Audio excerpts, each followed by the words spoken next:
চোখে বন্ধু, কিন্তু তলে তলে সবকিছু তুমি চালিয়ে গেছো, সবকিছু চালিয়ে গেছো দিশা। রাতে লুকিয়ে লুকিয়ে ফোন করা, এই ছেলেটা তোমার জন্য নতুন চশমা নিয়ে আসে, বাড়ির সবকটা লোককে লুকিয়ে তুমি এর সাথে দেখা করতে আসো। ওয়াই? কেন কেন দিশা? আর ভগবান জানে কি কি করেছো। প্লিজ প্লিজ আর একটা কথা বলবেন না, নিজের লিমিট ক্রস করবেন না। তুমি আমাকে আমার লিমিট শেখাবে, আমার সীমা শেখাবে, নিজে নোংরামি করে বেড়াচ্ছ, এদিকে আমাকে আমার লিমিট দেখাচ্ছ। লজ্জা করে না তোমার? লজ্জা তো আপনার করা উচিত, আপনি না বলে আমাকে ফলো করছেন।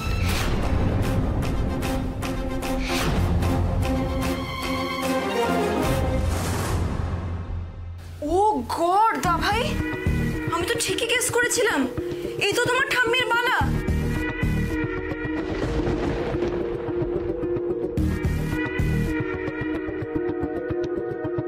কি দেখি? হ্যাঁ, এই বালারাই তার মানে দিশা এই বিভানকে দিয়েছিল। হোয়াট? তুমি এই বালাটা এই ছেলেটাকে কেন দিয়েছিলে?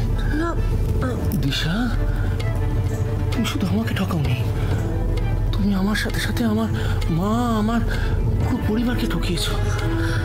আমি না তোমাকে বউ হিসাবে মেনে নিইনি, কিন্তু আমার মা নিজের ছেলের খুনি জানা সত্ত্বেও তোমাকে নিজের ছেলের বউ হিসাবে মেনে নিয়েছিল, বিশ্বাস করেছিল, ভরসা করেছিল, ভালোবাসা দিয়েছিল। তুমি তার জবাবে এটা দিলে? কেন ওকে দিয়ে দিলে? আমি দিইনি, আমি তো কি তুমি তো, হ্যাঁ কি তুমি তো, তোমার যে বিভানকে টাকা দেওয়ারই ছিল আমাদেরকে বলতে পারতে।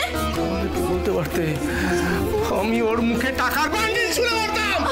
আমি বালা দিইনি, আমি বারবার বলছি আমি বালা দিইনি, আপনি ভুল বুঝছেন। তাহলে বালাটা ওর কাছে এলো কি করে? এক মিনিট সৌমবাবু, দিশা কি আপনার কেনা গোলাম নাকি যে সব কথার কৈফিয়ত ওকে দিতে হবে? বিভান প্লিজ স্টপ ইট, এই ব্যাপারে আর কোনো কথা বলবে না তুমি। দা ভাই, আমার কিন্তু মনে হচ্ছে ওরা আবার কিছু লুকোচ্ছে আমাদের থেকে। শুনে তো কিরকম কেস করে আমাদের ফাঁসানোর তাল করছিল, না জানি আর কত কিছু প্ল্যান করে রেখেছে। হ্যাঁ, প্ল্যান তো এরা করবেই।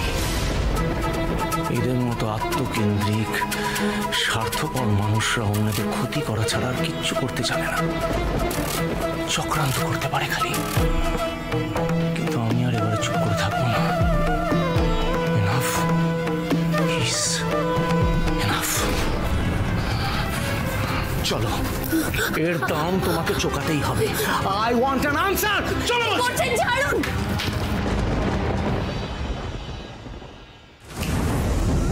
নিষ্কা ম্যাডাম, খেলা তো জমিয়ে দিলাম, এবার তাহলে পেয়ে যাবে, সময় মতো পেয়ে যাবে।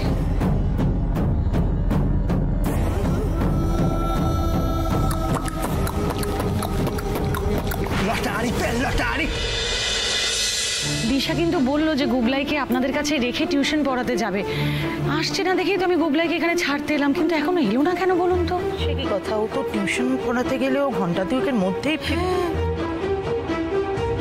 কি করছেন? হাতটা ছাড়ুন সৌম্যবাবু, আমার লাগছে, প্লিজ হাতটা ছাড়ুন।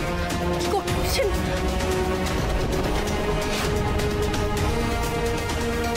কি হয়েছে রে দিশা, সৌম্য এরকম রেগে গেছে কেন? কি আশ্চর্য সৌম্য, ওকে কেন এইভাবে টানতে টানতে নিয়ে এলি? কি হয়েছে নাকি? দা ভাইকে জিজ্ঞেস না করে আপনার মেয়েকে জিজ্ঞেস করুন না ও কি করেছে। অবশ্য ও তো আপনারই মেয়ে, আপনি নিশ্চয়ই জানেন যে ও কত বড় ক্যারেক্টারলেস। তানি প্লিজ, আজ আমি বলবো, বাকি সবাই শুনবে, ওকে? এতদিন তো চুপ করেই ছিলাম দা ভাই, তুমিও তো এই মেয়েটার বাবা মা এদের সম্মানের কথা চিন্তা করে চুপ করেছিলে, কিন্তু এই মেয়ে তো কারোর সম্মান রাখতে পারে না, তাহলে আমরা ওকে আর রিয়াক্ট করবো কেন?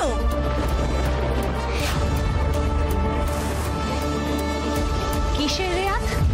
তখন থেকে তুমি আমার মেয়ের সম্পর্কে কেন এইভাবে আজে বাজে কথা বলে যাচ্ছ তানিষ্কা? কারণ আপনার এই গুণধরী মেয়ে আমাদের বাড়িতে বউ হয়ে এসে না আমাদের মুখে চুনকালি মাখাচ্ছে, লুকিয়ে লুকিয়ে নিজের এক্স বয়ফ্রেন্ড বিভানের সঙ্গে দেখা করতে যাচ্ছে, দা ভাই অলক্ষ্যে অ্যাফেয়ার চালাচ্ছে। তানিষ্কা, এবার কিন্তু বাড়াবাড়ি করছো তুমি। কিছু না জেনে শুনে তুমি এইভাবে আমাকে অপমান করতে পারো না। 100 বার পারি। তুমি ওই বিভানের সঙ্গে কি পশ্চিম নষ্টি করছিলে না, সেটা আমি আর দা ভাই আজকে নিজের চোখে দেখেছি। কি দেখেছো তোমরা? সমু, তানিষ্কা, যা দেখেছো সেটা আমাকে খুলে বলো প্লিজ। মা, আমরা আজ বিভানের কাছে ঠাম্মির বালাটা পেয়েছি।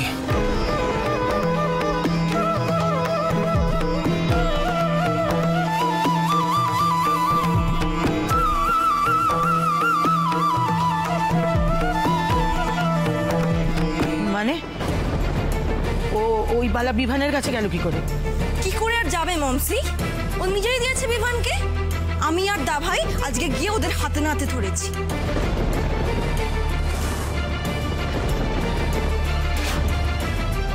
তুই যে বললি দিশা তুই গুগলাইকে রেখে টিউশনে পড়াতে যাবি, তাহলে তুই বিভানের চেম্বারে কি করে পৌঁছলি? কেন গেছিলিস সেখানে? মা, তুমি বিশ্বাস করো আমি কোনো অন্যায় কাজ করিনি। আমি রাইট রাইট রাইট। তার মানে শুধু তুমি আমাকে নয়, আমার গোটা পরিবারকে বোকা বানাচ্ছ। হ্যাঁ, আরে বাবা, ওয়ান্ডারফুল। হ্যাঁ, দারুণ অ্যাক্টিং করো তুমি, ভেরি নাইস। তোমার তো অ্যাওয়ার্ড পাওয়া উচিত অ্যাক্টিং এ। আমার মেয়ে মিথ্যে বলে না সৌম্য, আচ্ছা, একদম মিথ্যা কথা বলে না ও। নিশ্চয়ই কোথাও একটা ভুল বোঝাবুঝি হচ্ছে। মানে আমার মেয়ে কারোর ক্ষতি করবে, অসম্মান করবে, এটা না আমি জাস্ট মানতেই পারবো না। হ্যাঁ মানছি, মস্ত বড় অন্যায় করেছে, মিথ্যা কথা বলেছে ও, বিমানের চেম্বারেও গেছে, কিন্তু আমি নিশ্চিত এর পেছনেও কোনো না কোনো কারণ আছে। না না না, আমি বুঝতে পারছি না কোনো, আমি কারণ ঠারণ আমি কিছু বুঝি না। আমি যেটা ক্লিয়ারলি বুঝতে পারছি, আপনার মেয়ে একটা ঠক, মিথ্যাবাদী, আমাদের বাড়িতে একেবারে মুখোশ পরে ঘুরে বেড়ায়, আমাদের বোকা বানাচ্ছে।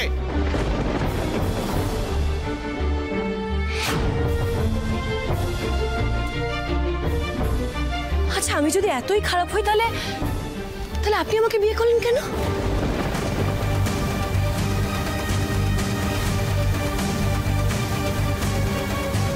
কেন এই নাটকটা করলেন? আমার বাড়িতে গিয়ে অষ্টমঙ্গলার নিয়ম কেন পালন করলেন? কেন পূজায় বসলেন বলুন?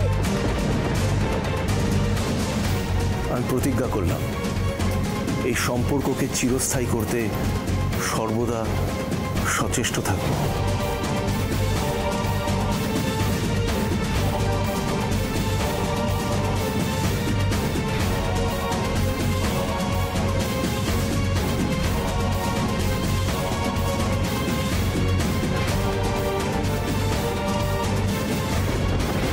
অভিনয় তো আমি একা করছি না, অভিনয় তো আপনিও করছেন। হ্যাঁ, আমি অভিনয় করেছি, কিন্তু আমার অভিনয়টা অন্য মানুষের ক্ষতি করে না। তোমার অভিনয় মানুষের ক্ষতি করছে, সম্পর্কের ক্ষতি করছে, আমারটা করছে না। আমি কারোর ক্ষতি করিনি সৌম্যবাবু, প্লিজ। আপনি যদি আমাকে বিশ্বাস না করতে পারেন তাহলে রোজ রোজের এই অশান্তি, এই নাটক, এই অভিনয়, এসবের দরকার